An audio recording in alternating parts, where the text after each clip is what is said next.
एक बार एक अमीर आदमी अपने पड़ोसी की शिकायत लेकर बादशाह अकबर के दरबार पहुंचा। वह न्याय की गुहार लगाते हुए अकबर से बोला, जहांपना, ये मेरा पड़ोसी महमूद है। इसने मेरे घर से कीमती सोने का हार चुराया है। न्याय कीजिए जहांपना। मुझे मेरा हार वापस दिलाइए और इसे कड़ी से कड़ी सजा दीजिए। अमीर आदमी अपने पड़ोसी महमूद को जानबूझकर चोरी के इल्जाम में फंसाकर सजा दिलवाना चाहता था।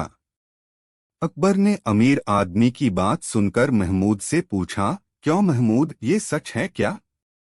नहीं बादशाह सलामत, मैं बेकसूर हूँ। मैंने कोई चोरी नहीं की है।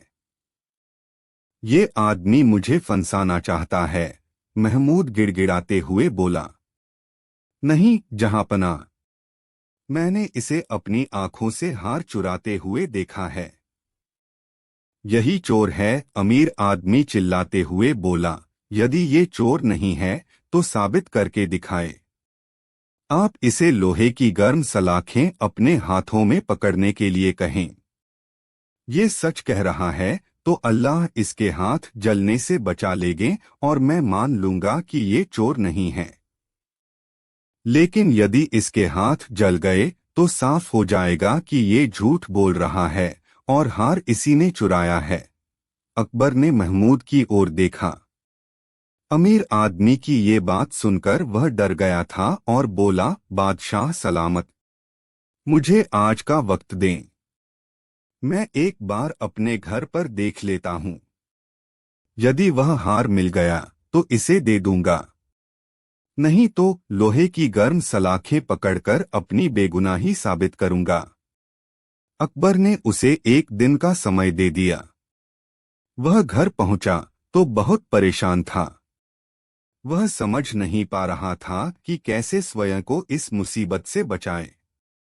अंत में उसने बीरबल के पास जाने का मन बनाया। बीरबल के घर पहुंचकर उसने उसे सारी बात बताई और इस मुसीबत से निकलने के लिए कोई रास्ता सुझाने की गुजारिश की। बीरबल ने उससे कुछ कहा और वह अपने घर चला आया। अगले दिन वह अकबर के दरबार में हाजिर हुआ। अमीर आदमी भी वहां मौजूद था। अकबर ने उससे पूछा, क्यों? क्या तुम अपने घर पर हार ढूंढ पाए? नहीं हुजूर, मेरे घर वह हार नहीं है। महमूद इत्मीनान से बोला। तो क्या तुम लोहे की गर्म सलाह? जी हुजूर, मैं तैयार हूं। लेकिन मैं चाहता हूं कि जिस तरह मैं लोहे की गर्म सलाखें पकड़कर अपनी सच्चाई साबित करूंगा, उसी तरह ये अमीर आदमी भी इन गर्म सलाखों को पकड़कर साबित करे कि ये सच्चा है। ये सच्चा होगा तो अल्लाह इसके हाथ भी नहीं जलने देंगे। आप पहले इसे ये गर्म सलाखें पकड़ने के लिए कहें। ये सुनना था कि अमीर आदमी के पसीने छूटने लगे। वह बोला, जहांपनाह, ऐसा लगता है कि वह हार मैंने घर पर ही कहीं रख दिया है। मैं घर जाकर एक बार फिर से देखता हूँ। अकबर समझ गए कि दाल में कुछ काला है।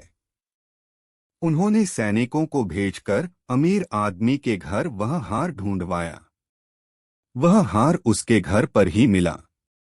अमीर आदमी का कपट देख अकबर ने सजा के तौर पर उसे वह हार महमूद को देने का आदेश दिया। अमीर आदमी पछताकर रह गया। सीख, मोरल ऑफ द स्टोरी, बुरे काम का बुरा नतीजा।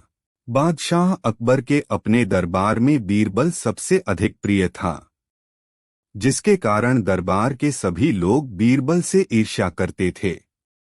लेकिन बीरबल अपनी चतुराई से सभी को चुप करा देता था।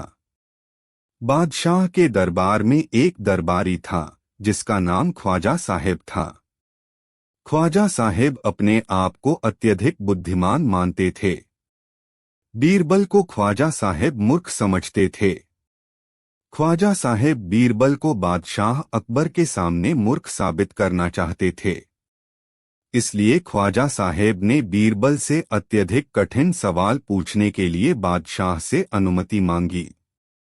क्योंकि ख्वाजा साहेब को यकीन था कि बीरबल उसके सवालों के सही जवाब नहीं दे पाएगा।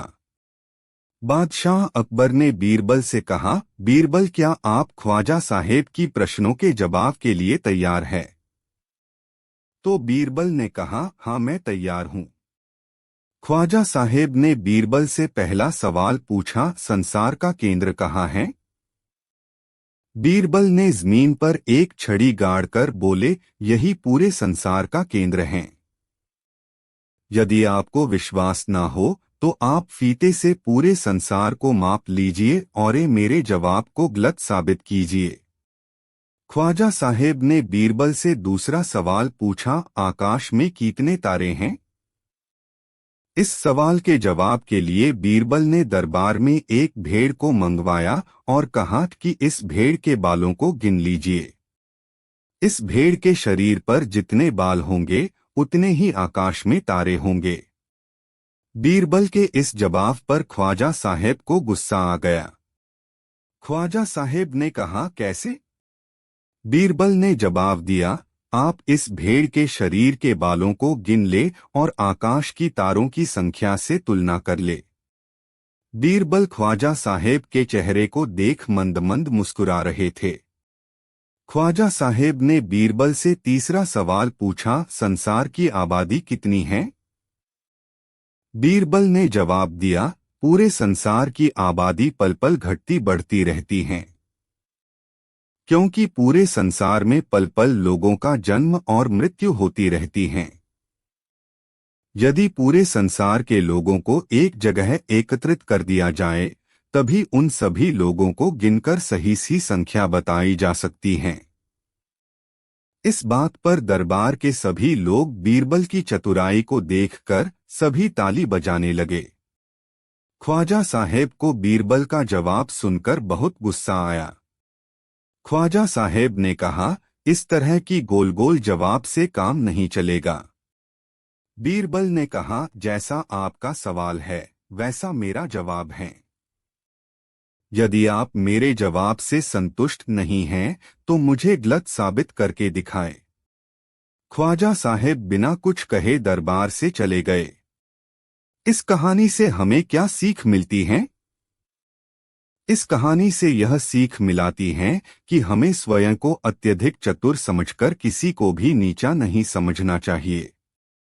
दूसरों को भी सम्मान देना जरूरी होता है। एक बार बादशाह अकबर अपने दरबार में काफी चिंतित नजर आ रहे थे, तो दरबार के सभी मंत्री बादशाह अकबर से उनकी चिंता का कारण पूछते हैं। बादशाह अकबर ने कहा, मैं अपने शहजादे की एक गलत आदत से बहुत परेशान हूँ। शहजादे को अंगूठा चूसने की गलत आदत है। मैं अपने बेटे की इस गलत आदत को छुड़ाने के लिए कई नुस्खे आजमा चुका हूँ, लेकिन कोई लाभ नहीं हुआ। तो दरबार में बैठे मंत्रियों में से किसी ने बादशाह को एक फकीर के बारे में बताया। उस फकीर के पास हर तरह की बीमारी का इलाज था। बादशाह अकबर ने उस फकीर को दरबार में आने का हुक्म सुनाया। दूसरे दिन दरबार में बादशाह अकबर, बीरबल और शहजादे सहित और भी सभी मंत्री दरबार में उपस्थित हुए। कुछ समय बाद वह फकीर भी दरबार में पहुंचे। बादशाह अकबर ने फकीर को शहजादे के गलत आदत के बारे में बताया। फकीर कुछ समय सोचते हैं हुए बोले, मुझे 1 सप्ताह का समय चाहिए। दरबार में उपस्थित सभी मंत्री ने बोले कि फकीर तो बिना शहजादे से मिले चले गए, तो वह फकीर हमारे शहजादे की इस गलत आदत को कैसे छुड़ाएंगे। 1 सप्ताह के बाद फकीर दरबार में पहुंचते हैं। फकीर शहजादे से मिलते हैं और उन्हें सलाह देते हैं कि मुंह में अंगूठा लेने से आपको बहुत सारी तकलीफ और बीमारी हो सकती है। फकीर ने शहजादे को इतने प्यार से समझाया कि शहजादे ने वादा कर दिया। शहजादे ने कहा, मैं वादा करता हूं कि अब कभी मुंह में अंगूठा नहीं लूंगा। बादशाह अकबर ने फकीर से कहा, यह काम तो आप पहले दिन भी कर सकते थे, फिर आपने 1 सप्ताह का समय क्यों बर्बाद किया। दरबार के सभी मंत्री भी फकीर पर नाराजगी दिखाई और बादशाह अकबर से कहा कि इसने हमारा समय बर्बाद किया है, इसलिए इस फकीर को सजा दी जाए। लेकिन बीरबल चुपचाप सबकी बात सुनता रहता है। बादशाह अकबर ने बीरबल से कहा, बीरबल तुम्हारी क्या राय है? बीरबल ने कहा, जहांपना, हमें फकीर से सीख लेनी चाहिए, ना कि उसे सजा देनी चाहिए। बादशाह अकबर ने गुस्से से कहा, बीरबल, तुम हमारी और सभी मंत्रियों की तौहीन कर रहे हो। बीरबल ने कहा, हुजूर, गुस्ताखी माफ कीजिए। जब पहली बार मैंने फकीर को देखा था तब उन्हें चुना खाने की गलत आदत थी, और आप जब शहजादे के बारे में उन्हें बताया तो फकीर ने सबसे पहले खुद की उस आदत को छोड़ा। तब जाकर उन्होंने शहजादे के गलत आदत को छुड़ाया। बीरबल के इस जवाब को सुनकर दरबार में मौजूद सभी को अपनी गलती का एहसास हुआ और सभी ने फकीर से माफी मांगी। फकीर को आदर पूर्वक सम्मान के साथ बहुत सारा इनाम के साथ विदा किया। इस कहानी से हमें क्या सीख मिलती है? इस कहानी से यह सीख मिलती है कि हमें दूसरे को सलाह देने से पहले खुद उस सलाह का पालन करना चाहिए।